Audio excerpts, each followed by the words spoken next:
Ай белән Кояш элек заманда гел бер җирдә генә тормакчы булганнар. Шуннан соң бөтен кошларны җыеп, шул турыда җыелыш ясаганнар. Бөтен кошлар буларның бер җирдә торырларына риза булып, шуңар кул куйганнар. Булар арасында бары бер генә кош кул куймыйча калган. Ул булган Ярканат. Бөтен кошлар Ярканаттан сораганнар. Бөтен кошлар кул куйганда, нилектән син генә кул куймадың? Дигәннәр. Кулны мин, дигән Ярканат, шул сәбәпле куймадым, дигән. Кояш белән ай бер җирдә генә торсалар, җил бер генә яктан исәр. Агачлар кәкре булып үсәрләр.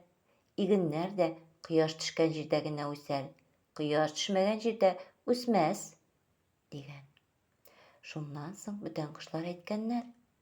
Дөрес әйтә шул. Кояш төшмәгән җирдә иген үсми инде ул, дигәннәр. Ай белән Кояш икесенә дә бер җирдә тормаска, әйләнеп йөрергә дип карар чыгарганнар ди. Шуннан соң Кояш әйткән Ярканатка: "Мин сине үземнең яктылыгымда йөртмәм", дигән. Шунлыктан Ярканат көн яктысына чыгып йөри алмый икән. Аңа ай сүз әйтмәгән, шуңа күрә ул ай яктысында бик әйбәт йөри ди. Ай белән Кояшның булай әйләнеп йөрүен бөтен кош-кортлар, бөтен халыклар бик дөрес дип кабул иткәннәр ди. Шуннан соң игеннәр дә яхшы була башлаган.